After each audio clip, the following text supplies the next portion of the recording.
Hi, and welcome to Rise, Heal, and Grow. I'm Leah M. Hill. This show is a podcast production of Apollo Sunrise Center, which is a holistic wellness retreat center in Merrimack, Massachusetts, offering interactive experiences for learning, transformation, and growth. On this show, we shine the light on those who nurture wellness and inspire positive change. My guest today is Deb Madera. She is the clinical director of Ellie Mental Health, North Shore. Welcome, Deb. Thank you so much. Happy to be here. It's good to have you here. So tell us about Ellie Mental Health and what it is. So Ellie Mental Health is an outpatient mental health center. We have two locations on the North Shore. One is in Beverly and one is in Peabody. We're actually a little bit different than a lot of other organizations that provide mental health services because we're on a franchise model. So our corporate headquarters is actually located in Minnesota. Okay. And there are Ellies all over the country at this point. I am in charge of the North Shore of Massachusetts. And we have the two offices currently. We're opening a third office probably within the next year or so. Wow. Somewhere between the Peabody, Beverly area up the coast to the New Hampshire border. That's our catchment area, our territory, and that's where I work. Okay. And you're the clinical director for I'm that. the clinic director. Clinic director, Yep. sorry. Clinic director. So I pretty much do a lot of things. Okay. I oversee the staff, I hire, I train, I deal with the administrative side of things a bit, although I am incredibly lucky, and the franchise owner that I work with is Kai Nice. His name is a completely appropriate reflection of him. He is an incredibly nice man. His name is Nice? Uh-huh. Oh, that's really cool. I didn't know you were saying, oh, wow. All right. And he handles a lot of the business side of things, but, you know, he lives in Maine. Okay. And actually runs his family's home heating oil business. So I'm the boots on the ground, as we say. So I'm in the offices on the day-to-day and kind of managing things that way. And you're really getting into the nitty-gritty as well of everything. Yes. Wow. But you also co-founded the first, or one of the first farm-based therapy programs in Massachusetts. I did, yes. So that was a different role. Okay. I'll give you a little bit of background on kind of my journey through mental health. I'd love to know that. So I got my bachelor's degree in psychology, and tried to go to grad school, wasn't accepted anywhere. So ended up having to go to work. I ended up landing in the human resources field. And over the course of 3-4 years doing that, I realized I really liked the people side of things, but I didn't like the business side of things. Okay. So that led me to go back to school and get my degree as a mental health counselor. Okay. I am a licensed mental health counselor and have been for over 2 decades now in the state of Massachusetts. I feel super old when I say that. And I originally worked in just one of the community mental health centers. I was out of grad school. I started as a child and family therapist. And worked with kids of all ages and parents on parenting skills. And then my husband and I relocated for his job, and I ended up being in an elementary school as a school counselor for 7 years. Oh, wow. Okay, well, I totally get that you're a people person. I'm a people person for sure. Yes, definitely. That is your energy. Yes. That's really good. So then you evolved. I evolved. I didn't like what I was seeing in the public schools around mental health and behavioral issues for kids. Okay. And I was being asked to do a lot of restraints, and mainstream elementary school, you shouldn't need to be doing restraints. Physical restraints. Physical restraints. Oh my goodness. So okay. After pushing baback on that for a bit, I was just like, I can't do this anymore. So I left without having another job lined up, with the support of my husband, and took a little bit of time to figure out what was going to be next.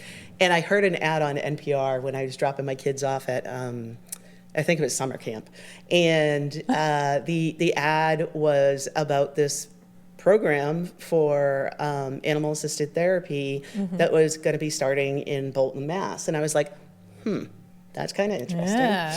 So I contacted the person who had placed the ad, and it was way in the beginning stages of what it was going to become. And he was not yet licensed himself. And he was looking for someone who had licensure and could do some supervising and could actually develop some programming. And help build this up. Build from the start. program. Okay. Basically from the ground up. So I said, sure, why not? Jumped right into it.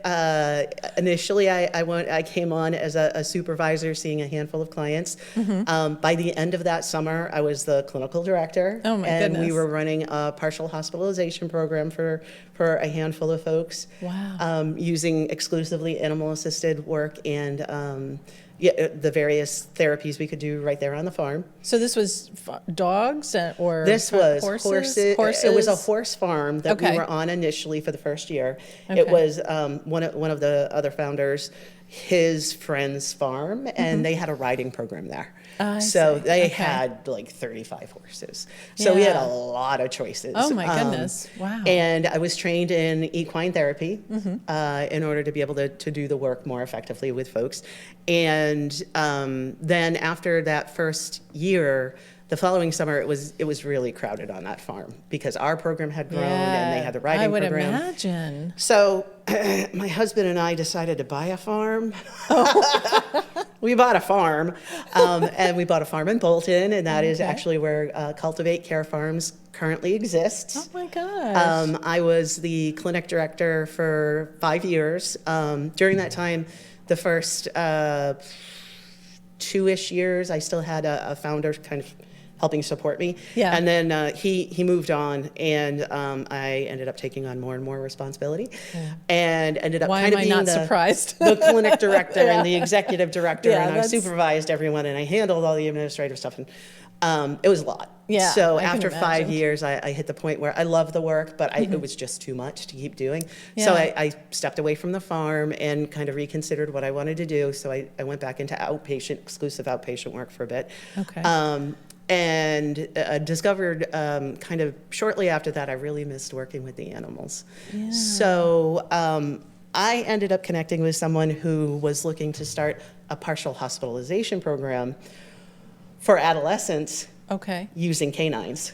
Using canines. Okay, so can you explain a little bit for people who maybe are not familiar with how this animal-assisted therapy works? Like, what's the difference between that and just, if you're talking about adolescents, sending your kid to a therapist? Like, what is the difference? Dogs do, animals generally, but I'll talk specifically about dogs, do a couple of different things when you're working within a therapeutic setting. First and foremost, they bring down the temperature in the room. They bring down client anxiety levels so that they're more easily engaged with the tough work of the therapy itself.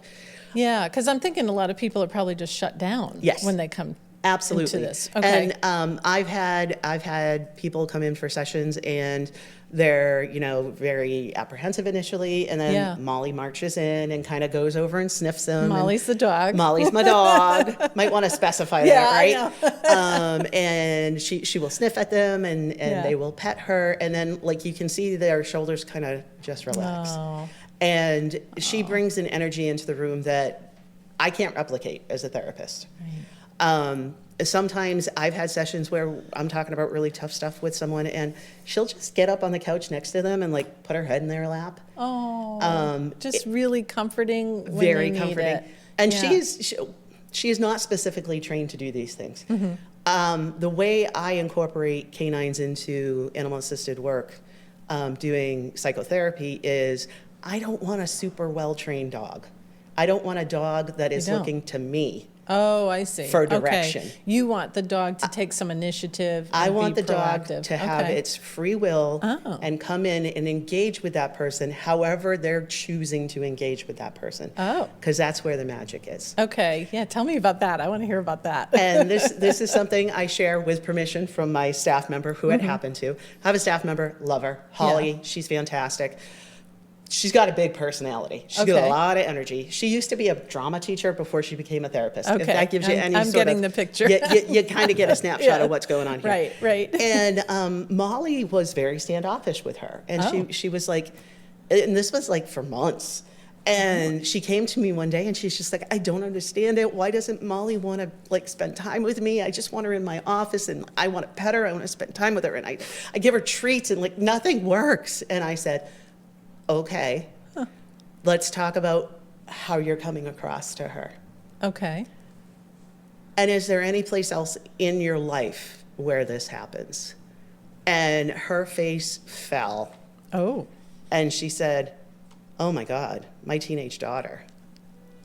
And I was like, yeah. So do you think So maybe? the similar reaction that Molly was giving her, that her daughter probably, it sounds like, was already doing, but she couldn't see it from her see daughter. it from that, but she saw it from Molly. Yes. Oh, and that's what like inspired her to start asking the question. Absolutely. Like, what's going on here? Yep. And Yeah. that is a big piece of doing animal assisted work, is that it gives people an opportunity to externalize things. Yeah. Sometimes it's really hard to see why you're doing things a certain way. Sure. But if you externalize it onto an animal and you see the animal do it, you can go, oh, okay, that animal is scared.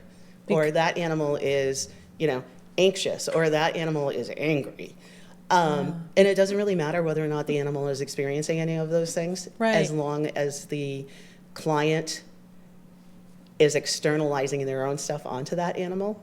Yeah, so I do believe that animals are the mirrors to us. so intuitive. And they, so what's interesting is in the situation you described with Holly, Yes. not Holly and Molly, Yeah. was that Holly was thinking, I'm just being a I'm nice doing all the right person, I'm things. doing all the right things, what's going on, why isn't this happening? But without realizing. So that's, I think, really important for people Yeah. to know. Like, if I'm angry and I go in, the dog's angry, I'm going to know.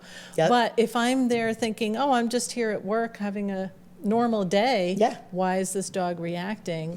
Then it's time to start asking those questions. Yep, it gives you a chance to reflect on what your own your own behavior and your own thinking in a way that's safer than having to say, oh, I feel, I think. It's, oh, the dog is feeling or the dog is thinking. And that's where it's important. I think what you're talking about, to externalize Yes. what's really going on, to say, okay, this is what's going on because this external reaction is what I'm getting. And it's really time maybe to look inside and start Absolutely. looking at what's going on. And Holly changed her behavior towards Molly. She wasn't as like in her face about things. She Okay. allowed Molly to approach on her own time frame, and wow. it was a completely different experience. Now when we have staff meetings, sometimes Holly will sit next to me, and if Molly's in, she'll climb up between us and rest her head on Holly's Oh lap. my goodness. Wow. Yeah. So I imagine that it also changed her relationship with her teenage daughter. Absolutely, as because well. suddenly she had this insight that I'm a lot. She knew she was a lot, Yeah. but she didn't recognize that her way of managing herself and her behavior and her energy could have been pushing her daughter away. Yeah.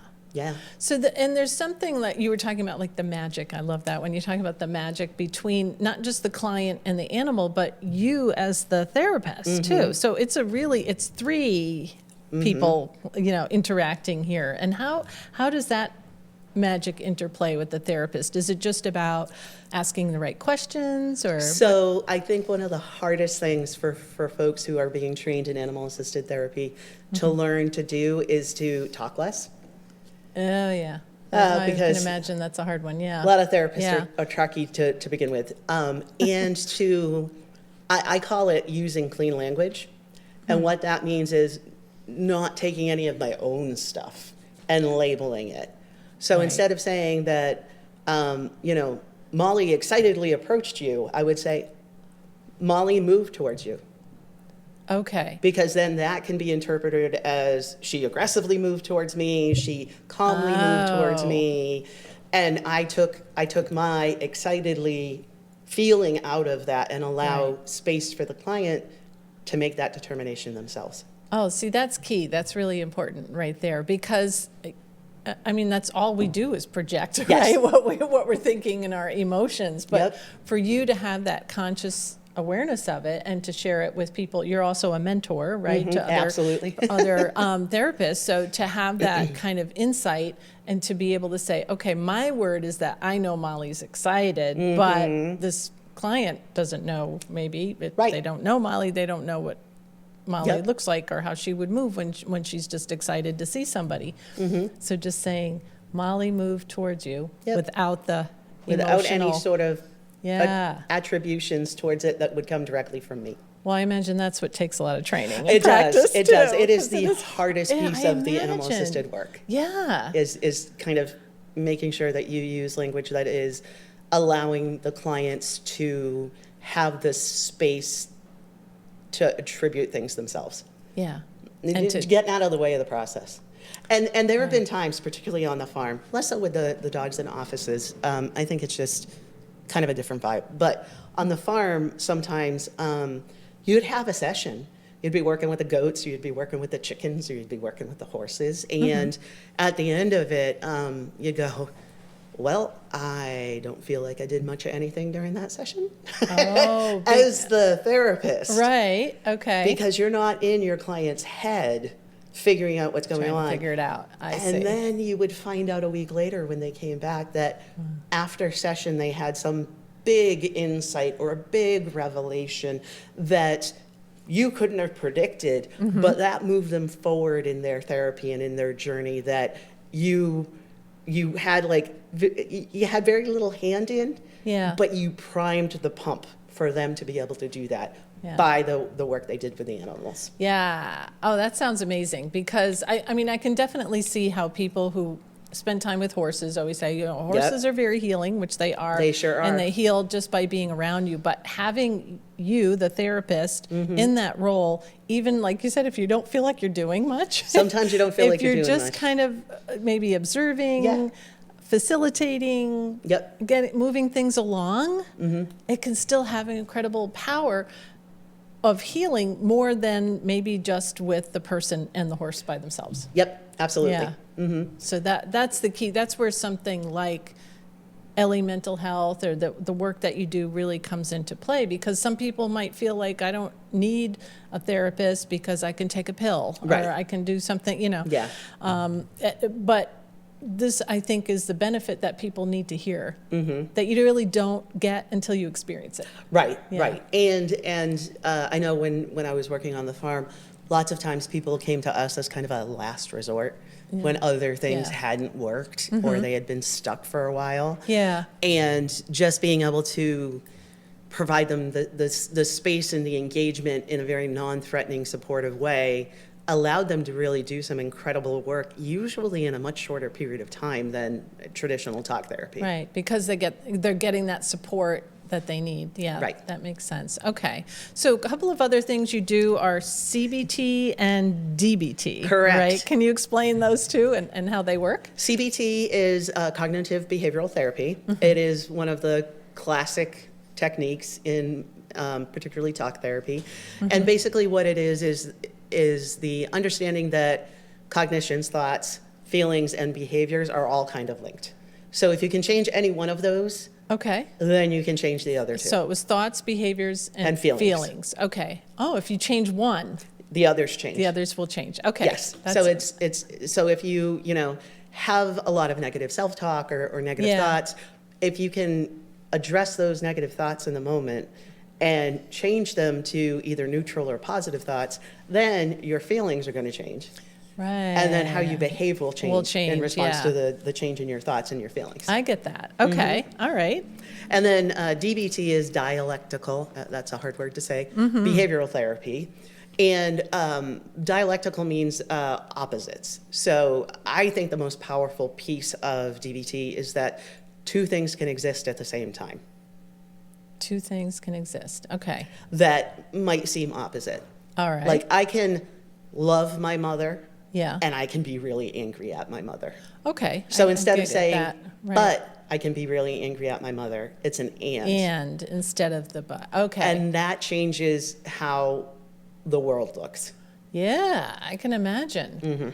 Because so many of us think we have to choose one way or the other, either black or white, and Right. not And really. our world is gray. Yeah, yeah, which encompasses all the levels of the black and the white Yes. across the spectrum as well. And then DBT So- also has a lot of skills around emotional regulation and kind of learning how to look at your own thoughts. Yeah. And not be as reactive, taking some time, and also a lot of regulation around like your nervous system. Yeah. So a lot of the techniques that are trained during DBT is to re-regulate your nervous system, kind of bring it from up here down to here.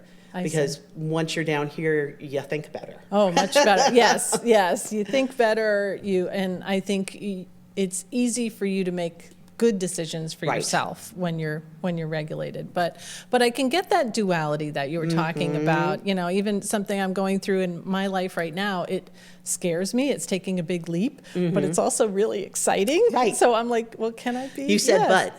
Oh, I said but.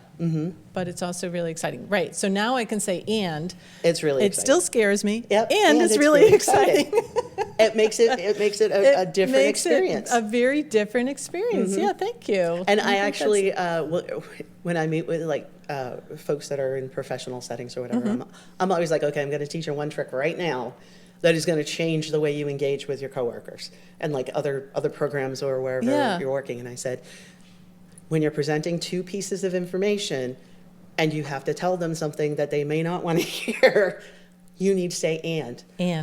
I think that the program that you're suggesting is really, really great. And we also need to consider these other things that will develop because of that. So instead of but, because as soon as you say but, that person's defensive. It makes the negative. It's like someone had told me it's the U-turn of life. Like the word but is like a U-turn. You think you're going this direction and then you use the word but. For some people, they hear but and they shut down entirely. Oh. They don't hear anything after that. Right. That's fascinating. Thank you for sharing that. Absolutely. That's so Little helpful. tricks. I know. I love that. That's so helpful. So let's talk about some of the mentoring that you do. And so you've been doing this you've been in this field for 20 years now, or over 20 years. And so you've seen a lot of shifts and changes. So what kinds of things are you seeing now as you're mentoring people that are different? Maybe did they learn differently or... Well, I was actually discussing this with one of my staff members the other day. Some of the things that they're coming out of grad school having in their back pocket, those like theories and approaches didn't exist when I was being trained 25 years ago. Okay. So I consider myself a lifelong learner. I feel it's very important that I continue to learn about all kinds of different things. So when a staff member comes to me, somebody who is new to the field, and they're like, oh, or I'm interested in this, or I tried this, and I'm like, ooh, I don't know a lot about that. I need to learn more. So I continue to learn from the people that I'm mentoring. Yeah. I feel like since COVID was a turning point in our field, in our profession, in the world. I'm sure, yes. But definitely in our profession as well. With going virtual and and I would say clinicians who have graduated over the last 4 or 5 years have a very different mindset towards work-life balance. A lot of us folks that have been in the field for a long time, we've overworked. We've always put clients first. We're not good with self-care. We don't know when to say no. Right. All of these things that we teach our clients to do, but we're really bad at ourselves. Speaking from personal experience. But the newer folks are coming into the field and being like, you know what? No, I'm not working 40 hours a week, seeing 40 clients a week. It's too much, I won't do it. Which I'm like, kudos to you, and I know, you can't say but there, you gotta say I still need you to work, see a few more clients a week. So that is one of our biggest challenges with our newer staff, is that full-time for us is considered 25 clinical hours, so 25 clients a week. Okay. And some of our folks really struggle to get to 25 because they're okay with just being in the low 20s. When I came out of grad school, I was seeing 38 clients a week. Oh my goodness. Yeah, it was bananas. Wow. I never should have done that. Like, someone should have said stop. But that wasn't the culture at the time. Yeah. The culture now is that these younger folks will be like, nope. Wow. So where do you think we still need to grow with that? I mean, this is very opposite from what you were trained in. Yes. And now there's this whole culture of younger clinicians and therapists coming in with this very different culture. I mean, where do we still need to grow in our work? I mean, in our awareness, too. I think that the younger folks have it right. That they're better 25, 26 clients a week, that's a good number, honestly. Instead of burning out. Don't burn out. And I am consciously aware of my high producers, people who are seeing 30 plus a week. Okay. And I make sure I check in with them regularly. And I'm like, you okay doing this? Because if it's too much, we can scale you back. And we have three that regularly see more than 30 a week, but they're in spaces in their lives where they can. Right. But I think making sure that we keep an eye on those high producers to make sure that they don't burn out, and encouraging our folks that are like really good with their work-life balance to continue to do so. I got to learn from them that work-life balance is important. Because I definitely work too much. You're a high achiever. But I'm also incredibly passionate about what I do, and I love every aspect of it. So right. It's different. I could not see 30 clients a week now at my age, at this point in my profession. It would be too much. Right. So I recognize that, and being able to have access to all the other activities that I do in my job makes it easier to see the clients I see. Yeah, so you get a little variety. Yes, absolutely. Variety. What really needs to change in our field is insurance reimbursements.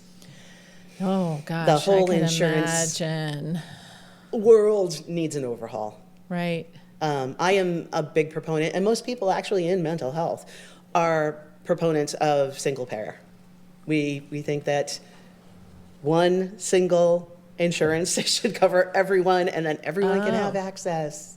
I wouldn't even care if I made less money if it meant that everyone that needed mental health services could get it. Is that like what they do in other countries? Absolutely. Yeah, that's what I thought. I thought other countries, it's not like it's not difficult to access like it is here in the U.S. So so that's what you're thinking, is taking just this piece of healthcare, right, the mental health care, put it all under one umbrella and make it so that it is easy to access. I think it should be all of healthcare, but particularly mental health. And honestly, we are quite lucky in the state of Massachusetts because there is what's called the parity law, which means if an insurance company is providing coverage for physical health, they also have to provide coverage for mental health, which is unlike a lot of other places in the country. Oh, okay. Yeah, I did not even know that. A lot of places in the country. So this is just a Massachusetts thing, or it's a few states? It's specifically Massachusetts, but there are some other states. I believe New York has it. I think maybe California. I'm not sure. More liberal states usually. Yeah. But other places, people have to pay out of pocket for mental health services. Oh, which they probably won't, right? No, they can't. A lot of people can't afford it. You can't, and or you won't if it's not getting covered. Then you just go without, and then you go to the pill instead, or take some kind of medication instead, just to numb it out. Wow. And with that, so that would also include some of the animal therapies that you were talking about too. Yep. Yeah. Wow. And for the animal therapies, there's a real limited access. I know Cultivate does actually take insurance. And we do the animal-assisted, we take insurance. Yeah. But a lot of providers who do animal-assisted therapy elsewhere in the country do not necessarily take insurance because the insurances aren't there to take. Yeah. Right. And upkeep of horses is really expensive. Oh, yes. So that is one of the cost constraints of doing animal-assisted work too. Right.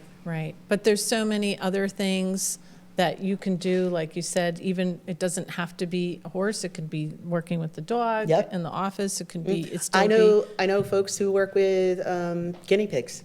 Oh yeah. I don't see why not. Something soft and cuddly that they can keep in an office. Yeah. Yep. Very good. Definitely. People have suggested cats, and I'm like, well, cats have their own thing going on. Yeah, they do. So, I love a cat, but me it's too. got its own thing I'm a going cat on. person too, but I know I wouldn't try to train them. No. Probably not. But they are cute and cuddly. They are cute and cuddly. Time. Yeah. So what's one thing that you think someone who might be, watching or listening here today that would feel like, I don't want to go to the medications. I know I need a therapist. Is there something that, they can do maybe for themselves just to get some steps like in place to start getting on their way to working with someone like you? Absolutely. So first, admitting that they need to talk to someone. That's the big thing, right? And we don't just see folks who are like in crisis or have major mental illness. We see folks that, are experiencing just day-to-day challenges. Oh, that's good to know. I didn't know. Okay. yeah. So it can be, grieving a certain Absolutely. situation, a loved Yep. one, or a career or something, relationship. couples Okay. issues. Oh, see, that's really good to know. Parenting issues. Parents are one of my specialty because I've Yeah. worked with parents for so long, kids, and yeah. Mm-hmm. I'm a parent myself, so that helps. But you don't need to have like a crisis in order to get into treatment. Okay. Good way of going about looking for it is Psychology Today actually has a great site that can do, you can search kind of locally and then specifically for whatever issue you may be presenting Right. with. And that's a kind of a quick and easy way to get into That's wonderful. someone. Thank you. Yeah, and you can read about them too. Yes. I think about Yep. the It gives a therapist too. profile snapshot. So you and get a little info. Yeah, that's great. Thank you so much for being here today. Oh You're my very gosh. welcome. But I do want to make sure that everybody knows how to find you Yes. or Ellie Mental Health, or what they should do if they want to get Best some help. thing you can do is Google Ellie Mental Health. Okay. And you can either put in Peabody or Beverly if you want to come to one of our specific offices. If you're seeing this somewhere outside of the North Shore area, we have offices all over the country. And you can just, again, Google Ellie Mental Health and put in your location, and they'll find the closest office. Easy, easy. Thank you so much. You're very It was welcome. a pleasure having you here today. Happy to do it. Thank you. And you shared some really great things for people. I think a lot of people can really Yes. get some things out of this. And thank you, all of you who are watching or listening here today on Rise, Heal, and Grow with Leah M. Hill. Please don't forget to like, share, comment, and subscribe on whatever platform you're joining us on today. And if you are local to the North Shore, Massachusetts area and would like to be a guest, just go to apollosunrise.com/podcast, and you can fill out the form and look at the FAQ sheet on there and get all the information you need. Thanks so much for watching, and please join us again soon. We have lots more episodes coming up.